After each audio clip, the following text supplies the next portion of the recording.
Selamat pagi Bapak Ibu Saudara, Shalom. Semoga kita semua selalu dalam kondisi sehat dan bersuka cita karena Tuhan sangat-sangat baik. Dan sebelum kita bersama-sama mendengarkan dan merenungkan firman Tuhan, mari kita berdoa. Terpujilah Engkau ya Tuhan. Kami memuji dan menyembah Engkau Allah yang hidup, Yesus Kristus, Tuhan dan Juru Selamat kami yang hidup. Terima kasih untuk hari yang baru, penyertaan Tuhan sungguh sempurna. Terbukti kalau pagi ini kami boleh bangun tanpa kurang suatu apapun, itu semua hanya karena anugerah-Mu. Dan kami mempersiapkan hati, pikiran, bahkan telinga kami untuk mendengar kebenaran firman-Mu. Dan kami percaya, melalui kebenaran firman-Mu yang akan kami dengar saat ini, itu akan membangkitkan iman dan pengharapan kami kepadamu. Terima kasih ya Tuhan, kami siap mendengar. Hanya di dalam nama Yesus Kristus, Tuhan dan Juru Selamat kami yang hidup, kami sudah berdoa dan mengucap syukur. Amin. Ayat bacaan kita pagi hari ini terambil dalam Lukas 10 ayat 39. Demikian firman Tuhan.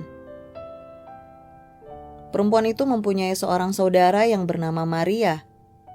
Maria itu duduk dekat kaki Tuhan dan terus mendengarkan perkataannya. Dalam salah satu episode Kick Andy, diceritakan ada seorang anak bernama Nugi yang mendapat kejutan dengan hadirnya sang ibu tanpa ia ketahui. Dia bergegas menyongsong sang ibu yang kelihatan agak sulit berjalan. Tangannya lalu menopang dan membimbing ibunya ke bawah. Kemudian terdengar suara Nugi yang bertanya, "Tadi kan kita teleponan, kok gak cerita sih mau kesini?" Sambil diselingi tawa gembira. Kemudian si ibu diwawancarai singkat, apakah ia bangga punya anak seperti Nugi? Dan si ibu menjawab, sangat bangga.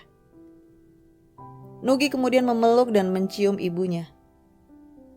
Ibu Nugi layak bangga, sangat layak. Di saat begitu banyak selebritis yang terjatuh akibat obat-obatan dan dosa lain, anaknya tidak ikut terjebak dan malah tampil sebagai sosok pencinta lingkungan hidup. Di saat banyak selebritis yang terlalu sibuk bekerja hingga melupakan orang tuanya, anaknya tetap dekat padanya. Saya berpikir, ada berapa banyak orang tua saat ini yang merasa kesepian karena anak-anak mereka semua terlalu sibuk bekerja dan tidak punya waktu mengunjungi mereka atau sekedar meluangkan waktu untuk bersama-sama dengan mereka. Orang tua membesarkan anak-anak mereka dan berjuang habis-habisan agar anak mereka bisa berhasil membangun karir. Tapi kemudian, karena karir pula, mereka tidak lagi punya waktu luang.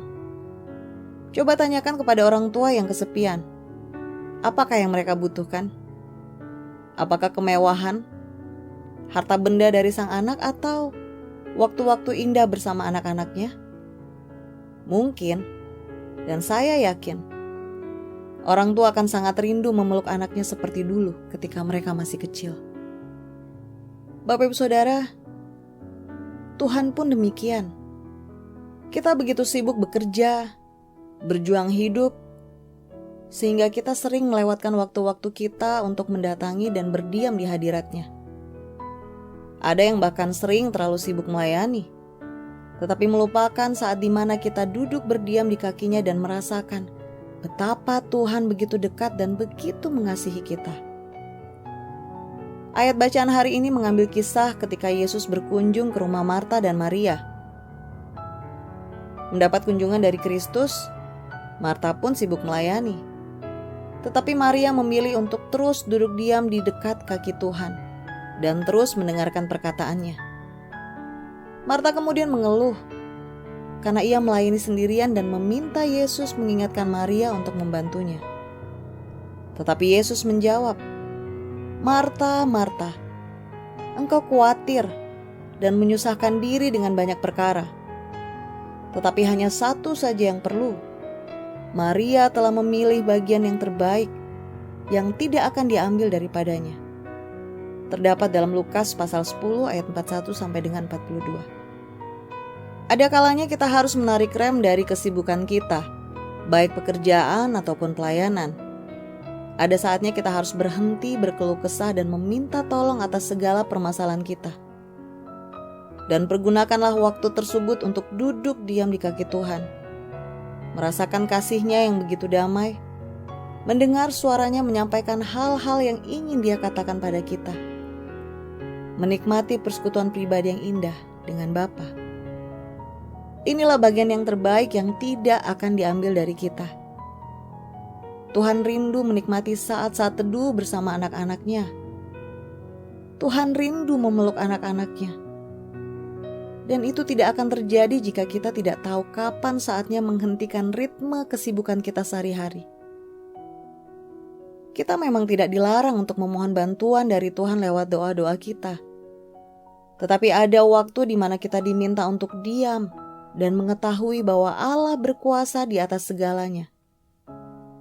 Diamlah dan ketahuilah bahwa Akulah Allah.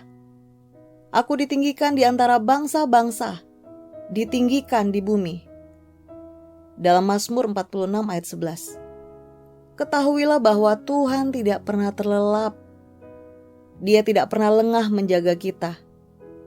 Dan Dialah sumber pertolongan yang selalu mendengar. Saatnya bagi kita untuk duduk diam dan ganti mendengar apa yang hendak Tuhan nyatakan dalam hidup kita. Karena itu Bapak Ibu Saudara, mari berikan waktu terbaik kita untuk diam di kaki-Nya dan mendengar suaranya. Amin. Kiranya renungan pagi ini bisa menjadi berkat bagi Bapak Ibu Saudara, dan sebelum kita melakukan kegiatan kita, mari kita berdoa. Kami mengucap syukur ya Tuhan untuk kebenaran firman-Mu yang sudah mengingatkan kami bahwa ya, itulah fakta. Kami terlalu sibuk dengan aktivitas bahkan dalam pelayanan kami, sehingga kami lupa untuk meluangkan waktu yang terbaik kami bersekutu dengan-Mu. Tuhan, ampuni kami. Ampuni segala dosa pelanggaran kami. Dan biarlah kami merubah sikap hati, bahkan hidup kami untuk menjadi pribadi yang lebih baik, memiliki waktu yang intim dengan Tuhan, sehingga bukan lagi Tuhan yang mendengar keluh kesah kami, tapi kami mau belajar untuk mendengar apa yang Tuhan mau sampaikan bagi kami. Dan materaikan kebenaran firman-Mu ini di dalam hati dan pikiran kami, dan mampukan kami ya Roh Kudus untuk menjadi pelaku firman-Mu yang setia. Terima kasih Bapa, di dalam nama Yesus Kristus kami sudah berdoa. Amin. Selamat beraktivitas Bapak Ibu Saudara. Tuhan Yesus memberkati.